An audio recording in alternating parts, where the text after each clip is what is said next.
Hello, and welcome back again. This is the summary for session 14 of the Giraffivores campaign. Last session, we fought off several Shadow Spawn, including a new, larger version of a Fade, capable of commanding a host great enough to threaten the safety of an entire Borderlands city. After defending the keep, the group dealt with various internal issues, to which I direct you all to the 13th session summary to learn about that. This summary is about the session after that, though, so I'm going to focus on, what happened after all of that.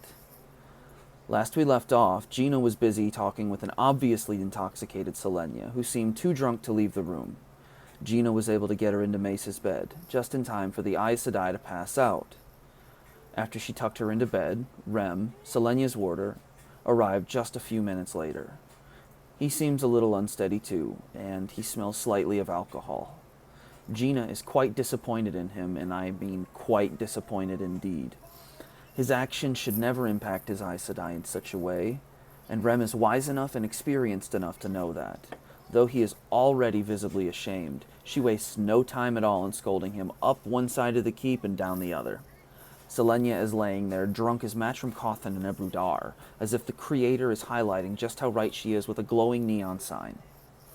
He seems genuinely surprised by all this, by Selenia letting her guard slip, as to be affected by his actions so much, and with that, our quiet, stoic, stalwart warder began to rant. Rem was content with his life, and the path he was determined for it to take until our Tamadoran channeler waltzed into his life and made him realize that there could be more to life than a violent death at the hands of the Shadow. He thinks that he would like to see more of her in his life, though he isn't sure in what way, and Gina seems mostly upset that he had to get drunk to say this to her, instead of coming to her with a clear head, and then she tells him to go sleep it off, and maybe they can discuss it in the morning, in the gardens, with a clear head. Back to the two drunkards, Ferretin and Mace, getting good and sauced up on them keep walls. Drinking to outdo one another, eventually Macerim passes out and starts to wobble, before pitching over the side of the wall. Ferretin, thinking rather quickly for a man well into his cups, tries to reach out and save Macerim before they fall, only he misses. Down they fall and crash into the ground. It injured Mace only slightly, and Rem actually got to witness this plummet. Light, it seems everyone's getting trashed in the keep tonight. He stops to check in on them, and Ferretin, still at the top of the wall, begins to wax philosophical. They talk for a little bit, and he tells Rem that life could be different for him. He could find that loving someone could be a good thing, if Rem was not so set on his course of action. That one that leads to his death. And so, as Ferretin drink and smoke and talk, with Macerim still snoozing or unconscious in the courtyard below them, Adel comes out to find Macerim passed out, possibly concussed on the ground of the courtyard. Scooping them up, our resident Dark Knight takes his boy Wonder to their bed, or he tries to do that. The Shatayan sees a woman in a dress slung over someone's shoulder and walks to stop the pair, trying to see what the commotion is. And Adel somehow successfully convinces the Shatayan that he's a woman taking Mace to their quarters, and gets passage into the sleeping quarters. She's searching for men in the quarters, and Adel just goes along with it, and as she accompanies him to Macerim's room, she offers to take the sleeping Blade Master off of Adel's hands, and then he asks her if she eats cake. Now, keep in mind, in our telling of the events of the Third Age Come Again, eating cake is a potential sign of dark friends, or allegiance to the Shadow. And so, Adel is constantly searching for dark friends, or cake eaters, if you will. This enrages the Shatayan, who takes Macerim and has Adel escorted from the women's quarters by servants, because you don't mess with the Shatayan. The Shatayan has Macerim put into Gina's bed, since Selenia's passed out in Macerim's, and this doesn't really give Gina anywhere to sleep, so she stays up all night practicing weaves, in a pretty angry state. Adel, who was removed from the women's quarters, goes off in search of Ferretin, who had passed out on the training field so he wouldn't miss practice in the morning. And so Adel searches for a few hours and doesn't find him. which means I guess that some of the party didn't get much in the way of sleep, and a few others slept like a drunk rock.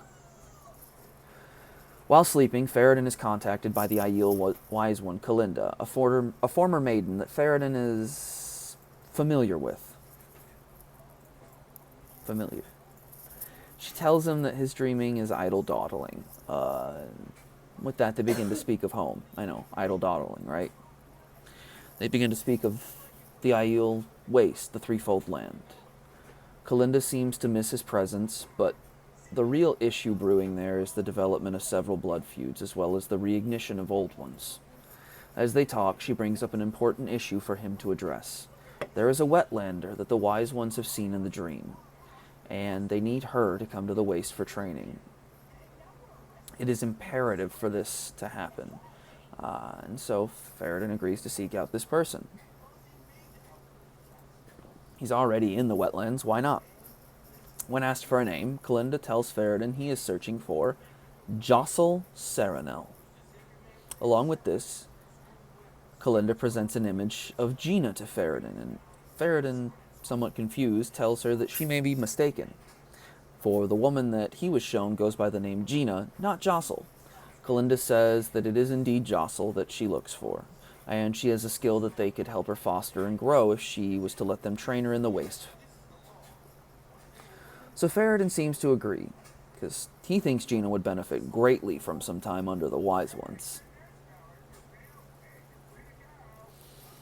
While Eilon is reading the book they won in the contest, trying to decipher the information buried within it for channelers, he realizes that any age of legend weave would be wondrous indeed, and the group is quite intent on getting a chance to learn something that would give their channelers such a distinctive edge over the enemy. There is a knock at his door that seems to attempt to interrupt him from his studying, and Eilon promptly ignores it. Another knock rouses him from his reading, and the elf answers the door somewhat annoyed. There stands Sayoka, the Norvosi traveling with them. Still somewhat perturbed over his studies being interrupted, nevertheless, Eilon allows Sayoka to enter when he asks. Dodging around the subject somewhat, Sayoka eventually tells Eilon that being a man who can channel can easily end up a lonesome walk, and that can exacerbate the madness that Eilon seems to be so worried about. Telling the young elf to find a center, to find something to anchor himself with, and to hold on to that thing, Sayoka believes that that's what is the answer to outlasting the taint on Saidin. Eilon seems to mostly ignore this advice, and Sayoka leaves shortly after that, once he reminds him one last time that having something to fight for is helpful. Eilon tries to sleep after this, but he cannot, and so he returns to reading the book. In the morning, Selenia and Gina talk over tea, as Selenia seems somewhat unsettled by the past few days. Waking up in a strange bed with a hangover she didn't make herself get has her somewhat off-center. The Aes Sedai is guarded, and Gina believes she could use someone to talk with, to confide in. Certainly not Gina, though. Light. That might be a little too comfortable with an Aes Sedai for Gina's liking. Thank you very much. Selenia makes a comment about how she once had someone like that, but no longer, and Gina promptly tells her to smack Rem the next time she sees him, because he deserves it. Waking up, some of the group has some plans. Farad'n needs to inform Gina of what Kalinda told him. Beric feels like he must address some issues with Selenia Sedai, and Eilon needs to do some research on the Finn if there are any books on them in the keep. Let's start with Farad'n. So, Spearbrother from the Nine Valleys Sept wakes up and searches for Gina after the completion of his morning training. Knowing that the roof mistress of the hold will bar him from the women's quarters, as like as not if he tries to enter, Farad'n is somewhat convinced that there's some prejudice afoot, and so he decides that rather than get a no from the woman, he should instead ignore their customs and sneak in. Climbing up the wall like some sort of maniac, he sneaks in through a window up on one of the upper stories. Making his way through the corridors, he's caught by the Shatayan, who asks when he was given permission to enter her quarters. Farad'n believes many of the Shienaran to feel somewhat intolerant of Aiel, and his back gets stiff immediately. They begin to argue loudly. The commotion draws a bit of a crowd as they contend with each other, and Gina and Maceram both follow the sounds of argument to their source.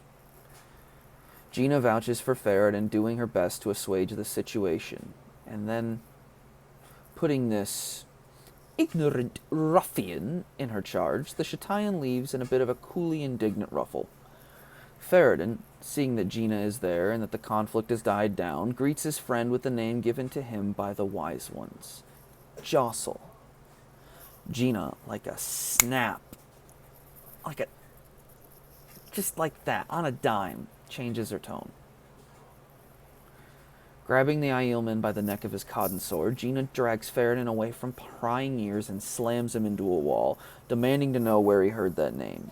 Grabbing her belt knife, well, his belt knife if I'm not mistaken, she holds him at knife point as she questions him, weaving fire into the blade, making it burn and crackle. It gets better. He, of course, kicks the blade from her hands and goes to draw his spear. He still hasn't answered. Gina's still holding onto a weave of fire, and she threatens him again, and he throws his spear behind her, teleporting to its location. He then grabs her by the neck, and she burns him, throwing him into the wall. This fight starts to get out of hand, and Farad'n knows if he doesn't act fast, he's going to have to fight her to the death. Gina, who's in near panic, is almost acting like a cornered animal, and someone's going to die if the situation isn't brought under control. This just seems to snap her into more of a terror as they fight, and Farad'n throws his spears down, and he asks Gina to calm down one last time. Finally, this calms her down, and she snaps out of this terror that she's in. But she still asks him again where he got that name. Gina tells him that she worked very hard to make sure that name was left in the past. Farad'n tells her that that name was given to him by the Wise Ones, a group of elders in the Waste that believe that they can help her with a talent, a skill that she can develop. With assurances that he did not come by this information in a way that could jeopardize her, Gina lets him go, and they go to breakfast. I thought we were going to have a full-on party murder there, I'm not going to lie.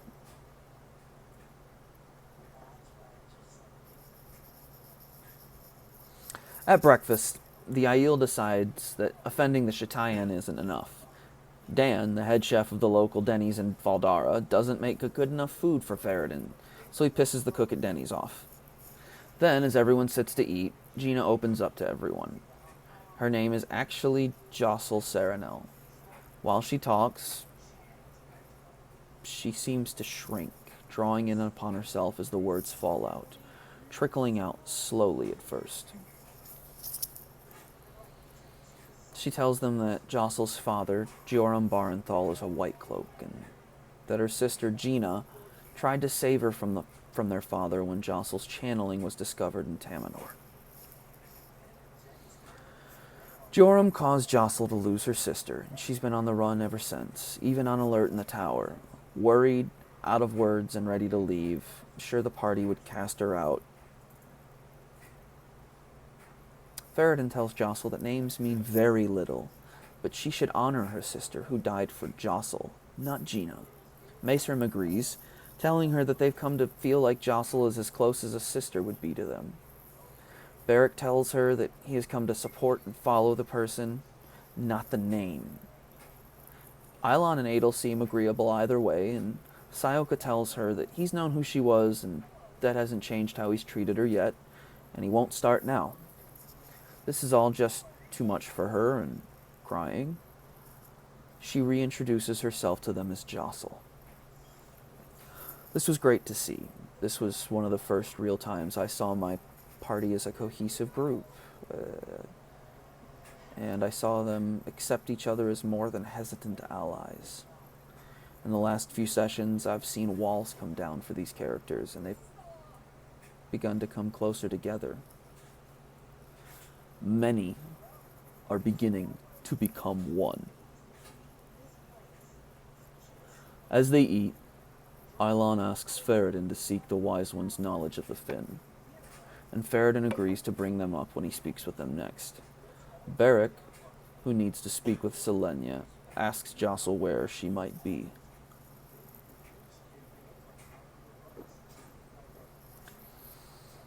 Jostle agrees to show him, after telling him not to ask the sister any favors this morning. Before she leaves, she asks Eilon for the book back. They realize that the two of them might need to compare notes, talk about the weaves hinted at within the pages, and even work together a bit if they're to decipher its secrets. With that, she and the dwarf go to find Selenia Sedai.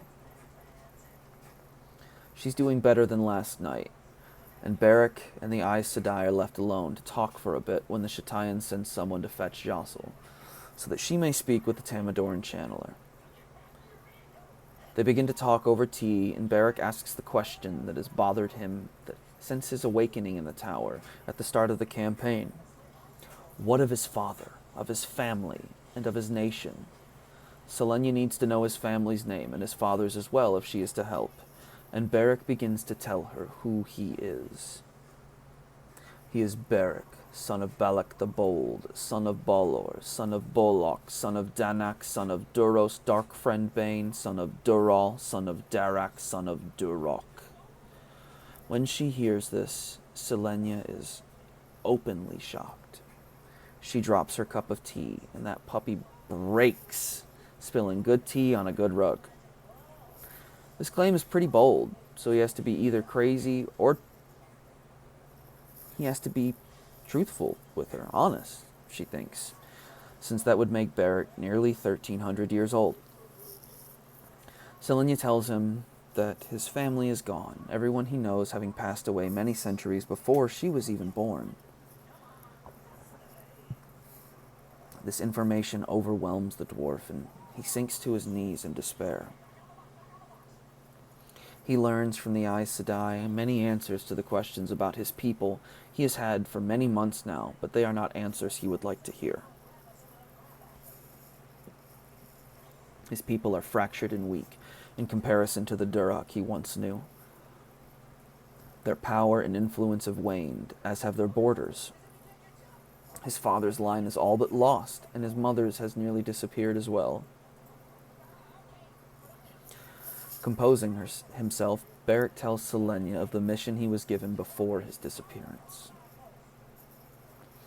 Heading to the White Tower on a diplomatic mission, Beric and his cousin were sent with gems and riches to give to the tower, a reminder that Durak was behind the sisters always. Sent with the heir to the dwarven nation was an axe that his father wielded. It was proof of his heritage, as a way of showing good faith, as proof of the lineage. This made great strides between the dwarves and the Aes Sedai, but along the way the caravan was attacked near a portal stone by a group of Eladin soldiers, and those elves set off the stone in the fight, careening Beric through time and back out into the pattern over a millennia later. His family and friends dead, his compatriots lost in the portal world. Unsheathing the axe that he keeps on his back, the one wrapped in bundles and never touched in battle, Beric proves his heritage. Written in Dwarvish on the axe handle is an inscription that says none but the true Dwarvish ruler may wield that axe. The party's losing it at this point. They had no idea things were about to get so bloody sad. Good job on Beric, by the way. Great acting there. Beric tells Selenia he will help her with her plans as much as possible, but his people need him. Selenia surprised everyone at that point, telling him that he should go to them, encouraging him to aid the Dwarvish people, who have needed him for far too long. With that, he goes to tell the group of this, which shocks them understandably. Some decisions about their next move occur here, and eventually they decide Kalduth is the next place they must go. After they talk with Selenia, and Jostle goes off to talk with the Shatayan. Got me doing this, Jostle. Thank you. The Shatayan thought she and Ferrodin were a bit of an item, and cautioned her to learn to restrain her man. When she finds out that they aren't, she makes comments about getting Ferrodin properly married so he can settle down. That just prompted Jostle to give her hints on how to set each of the party up, though.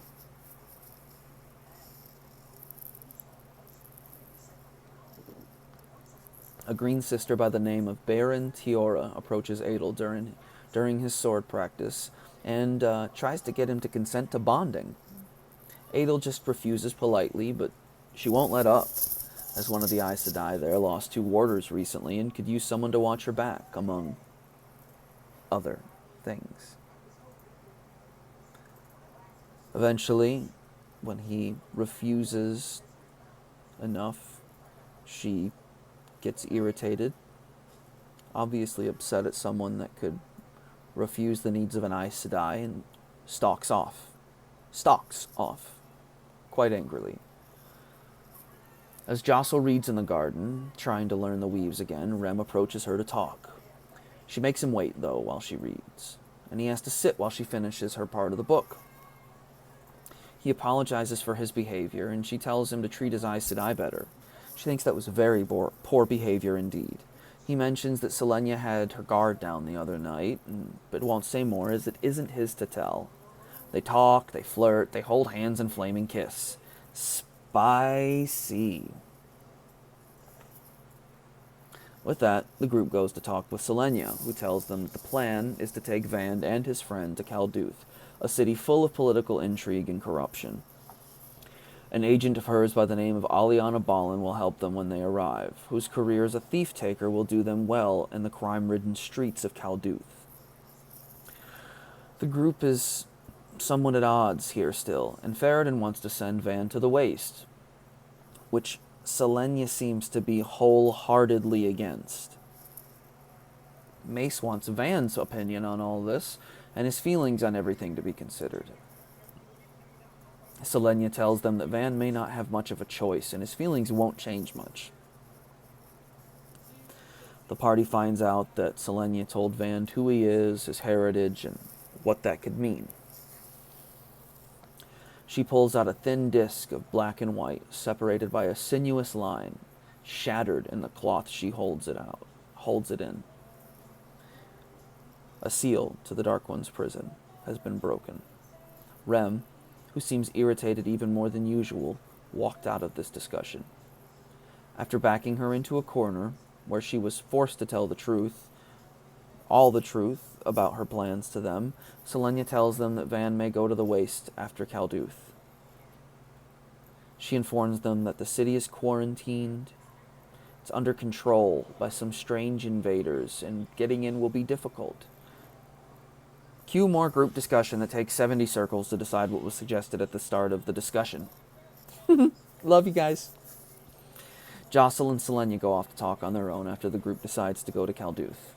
The Blue Sister talks about the Aes Sedai that were killed in the attack on the keep recently. One of the Aes Sedai that were lost, Pira Terena, was Selenia's closest and oldest friend in the tower, and the loss is hard to cope with. Jostle tries to comfort her as best she can, suggesting that maybe she speak with Rem, who would be better suited to help her as her warder. She then discovers that Selenia and Rem's bond has been severed, and he is no longer bonded to her as warder and Aes Sedai. He is free to go his own way. Jostle tells Selenia to mourn, to weep, and let herself grieve. And the Aes Sedai does. Weeping, she collapses into Jostle's arms and cries. They sit on a bench and mourn. And we ended the session there. It was a little too much to handle for everyone, too much sad crap for one flaming night. Have a good night, everyone. This has been another episode of the Giraffe of Wars campaign. Taishar Khaleen, Taishar Tamador, Taishar Tarak.